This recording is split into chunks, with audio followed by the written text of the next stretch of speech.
Saya mau berbicara tentang menerima yang terbaik dari Tuhan. Matius 7 ayat yang ke-11 dikatakan begini, saudara. Jadi, jika kamu yang jahat tahu memberi pemberian yang baik kepada anak-anakmu, apalagi Bapamu yang di surga, Ia akan memberikan yang baik kepada mereka yang meminta kepadanya. Ini ayat sudah sering kita baca, ya kan? Apalagi kalau kita lagi butuh-butuh uang. Ya. Ini sering kita baca dari ayat 7 sampai ayat 11. Nah, saudara-saudara, di situ garis bawahi dikatakan, Ia akan memberikan yang baik kepada mereka yang meminta kepadanya. Tuhan kita itu adalah Tuhan yang baik, maka so pasti Dia akan memberi, dan semuanya itu yang terbaik, yang baik-baik itu Tuhan akan berikan buat kita. Tapi kadangkala ukuran baik manusia itu berbeda dengan ukuran baiknya Tuhan. Nah, saudara, yang terbaik bukan hanya bersifat kita mau dikasih uang, kita mau dikasih mobil dan lain sebagainya, tetapi Tuhan punya cara yang terbaik buat kita semua supaya kita akan menerima yang terbaik dari Tuhan.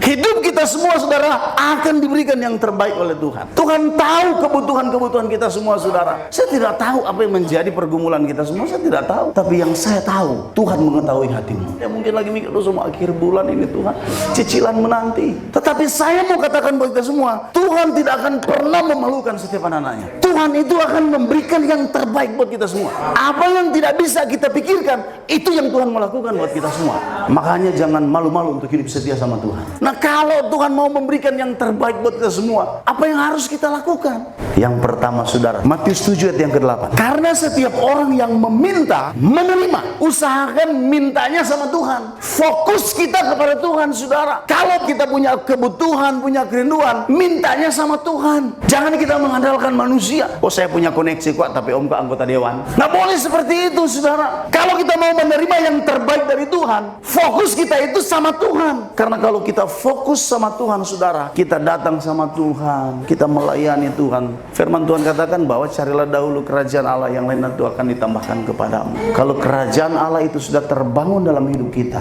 apa saja Tuhan masih kasih. Yang kedua, kita harus bertindak, cari Tuhan, sampaikan apa yang menjadi kerinduan. Karena apa, saudara? Jangan harap kalau Tuhan mau kasih yang terbaik, kalau deng doa pun tidak mau datang. Mintanya selangit, tapi nggak mau doa. Tuhan tidak akan berikan yang terbaik buat kita semua, saudara. Ada waktunya, saudara, untuk mencari Tuhan. Ada waktunya juga untuk berhenti mencari Tuhan. Saudara mencari Tuhan, tapi Tuhan bilang, enggak, sudah nggak waktunya lagi saudara cari Tuhan. Biar kamu cari, saya sudah tidak ada. Kalau Tuhan sudah datang, atau mungkin saudara besok kita mati, kita nggak punya lagi kesempatan untuk cari Tuhan.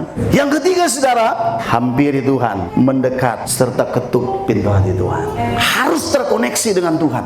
Kita harus punya hubungan yang intim dengan Tuhan. Dengan penuh kerendahan hati kita bersujud di bawah kaki Tuhan. Dan Tuhan mempersilahkan kita masuk dalam hadiratnya, saudara. Kita akan merasakan hangatnya pelukannya Tuhan. Tuhan akan memberikan yang terbaik buat kita semua. Asalkan mintanya sama Tuhan. Jangan minta sama pohon, sama batu, sama orang-orang koneksi. Tidak dikasih maraju. Kalaupun memang Tuhan mau pakai manusia untuk memberkati kita, tapi mintanya sama Tuhan. Kita harus bertindak cari Tuhan. Dan yang ketiga, hampiri, mendekat, ketuk pintu hati Tuhan.